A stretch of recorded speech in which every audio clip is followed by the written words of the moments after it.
Just yesterday, family-friendly video game company Nintendo dropped some sad news on their esports scene.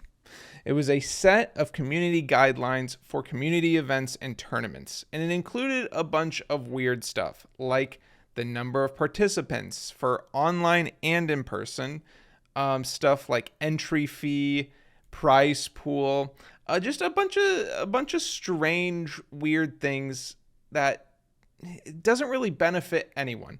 It doesn't help anyone. It just kind of takes stuff away. And this made a lot of people angry. And it made people take to Twitter where they said, fuck Nintendo. Now, this is Zane. He's basically the best Super Smash Bros. Melee player out there, and he's saying, fuck you. Now, obviously, that is not directed at you. That is directed at Nintendo.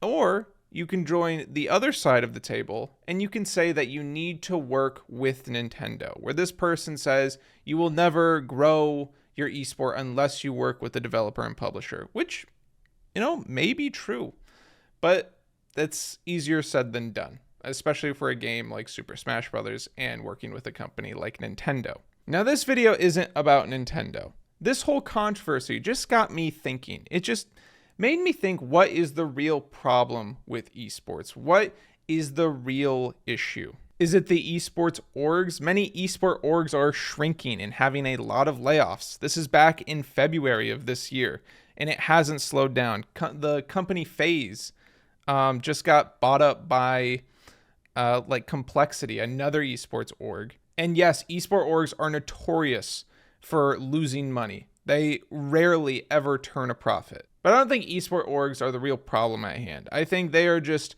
a symptom of the real issue. And that real issue is that esports fucking suck. Esports suck. I'm sorry, I had to say it. Now, when I say this, don't get mad at me, okay? When I say esports suck, I mean esports as a product suck. Not the idea of esports. I love esports, actually, and I hope esports become the biggest thing on the planet. But esports as a product, as a consumable, as a good is bad. It is a bad product. In fact, I think at most there's only like 2 or 3 esports worth your time and worth watching, because most other esports are just not fun to watch. And I think this isn't necessarily a hot take. I think a lot of you probably feel the same way. Esports are usually not a spectator sport. If you've ever watched esports like Halo or Call of Duty or Overwatch, you've probably felt the same way. Watching it really isn't that fun, and all you really care about is the end result. The actual watching of the esport isn't that fun because it's so hard to follow. Whereas if you look at traditional sports like football or basketball or soccer, the excitement comes from the game itself, from the actual plays made during the game. Now, I play a little game called Rainbow Six Siege, okay? And I'm Emerald ranking it, okay? That doesn't really mean that much, but what it does mean is that I know every map in this game. I know every inch of every map in this game, and watching this is horrible. It's awful. It's impossible to watch. And I really wish it wasn't, because I really like Rainbow Six. But it's so unenjoyable. It's such a bad experience as a viewer, which really sucks. Now, what you might be thinking is, if esports is so bad, then why is it growing? And what I would say to that is that it's more of a gaming growing than esports necessarily growing. It's kind of a raising of a rising tide raises all ships type shit. So why are esports so hard to watch and follow then? Well, I think that question's pretty simple if you look at the esports that are actually really fun to watch. And those are games like Rocket League and pretty much any fighting game. And then maybe fringe like League of Legends, really, or any MOBA.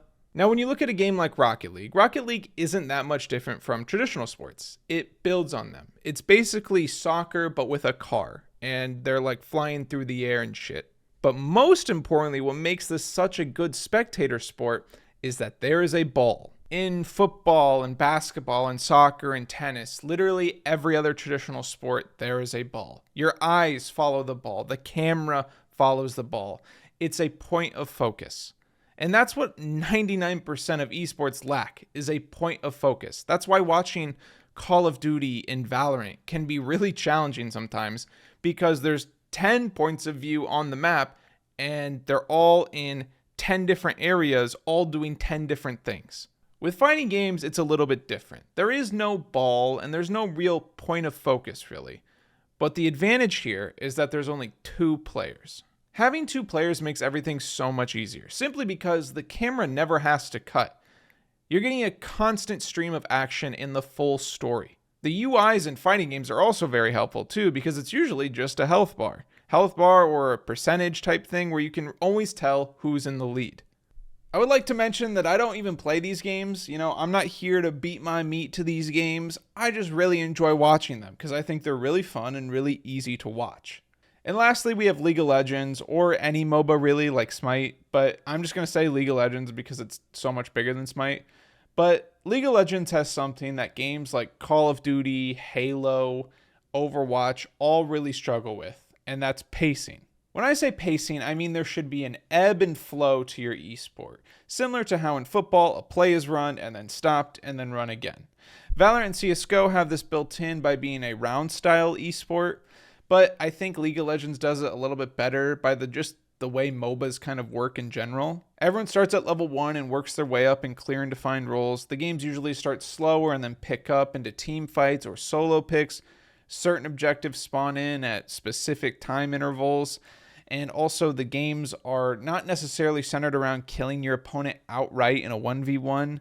The action is more sparse and easier to watch that way. So what is the real problem with esports then? Well, I think the real problem is that most games are not watchable from a competitive standpoint. But that doesn't mean they can't be. Obviously, with the help of a developer or publisher, these games can be tweaked or edited in a way that can make the experience much more enjoyable and watchable for a spectator. That is, unless you have a terrorist organization as your developer like Nintendo, then yeah, I don't know. It's GG at that point.